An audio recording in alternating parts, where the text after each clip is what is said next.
E rau rangatira mā huri noa tēnā koutou katoa. Hei huataki ake ngā kōrero e whātekau maiua ngā tūroro ma te korona hou kua ki te ake ngā haora i rua tekau mā whā kua pahure. I rua tekau mā rua anō ngā tāngata kua tūpono pāngia.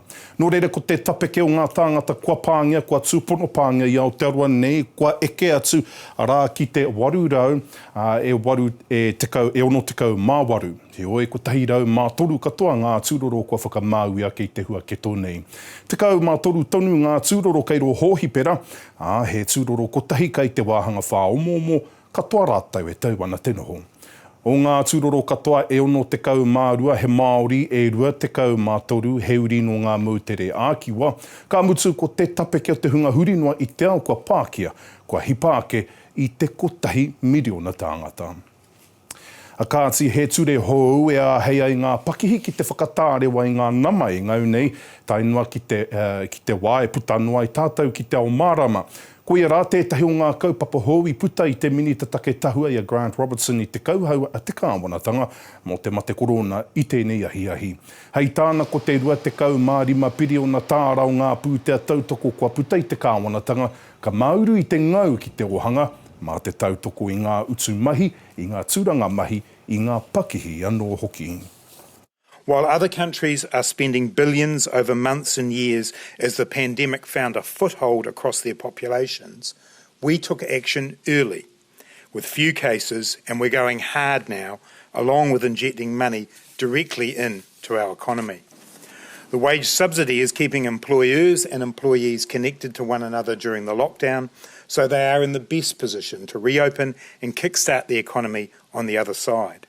As at 11 p.m. last night, the wage subsidy scheme has seen $4.8 billion paid out in the last 2 weeks, helping nearly 800,000 New Zealanders, 120,000 of whom are sole traders or self-employed. Ki te waiariki e noho kapi ana te pā o whakarewarewa. Nō te rā nei ka tahuri te iwi kāinga ki te whakatū tohu ki te arawhiti. Whai muri i te uru tomokanga te hunga kāinga kore me ētahi rā waho ki te pā i ngā haorei iti o te ata. Hei whakawhānui a kei tēnei kaupapa kia whakawhiti arorangi atu rā tātou kia kere ama right kei te tomokanga ki te pā. Kere ama kei te āwanga te pā o whakarewarewa. Piripi, i kati ngā tatau o te pakihi o whakarewarewa ki te hunga tāpoi e rua wiki ki muri, engari ko te pōtua rua tēnei e tūmatara mai ai ngā tūtei o Ngāti Wāhi Ao ki konei ki te tiaki i te tomokanga ki tō rātau pā. Ai rā e a wangawanga ana rātau, nā runga i ngā ahuatanga mō rea ko kawea mai e ētahi i waho ki roto ki te pā i ngā pō tata nei, ko pahemo. E karawhiti ana te ope taua a Wāhi Ao. Whakarewirewatanga o te ope taua a Wāhi Ao is closed. And it's about containing confinement. Nā ngā kainoho tonu te whakatau. Because of that ngangara, COVID-19. Wakatia te pā ki te hunga tāpoi, ki ngā rā waho me ngā uri tonu o te pā kei waho e noho ana. Our marae, te Pākira, which is our wharenui Wāhi Ao and our wharekai te rau aroha. Our baths, and also our steam boxes, what we call hangi.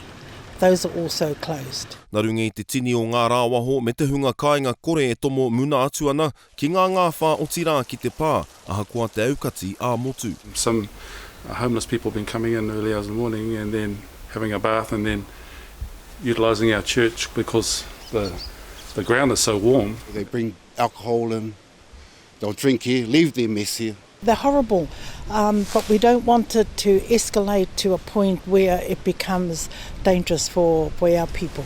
Hei āpiti atu ki te aukati, mo te pōnei a Grant Rewiti me ona whanaunga, ka kōkiri i ngā mahi tūtei i te pō. From 6 to 12 at night, and then we do another one from 12 to 6. Daytime is not so bad. They seem to be coming in between the hours of 1 and 4.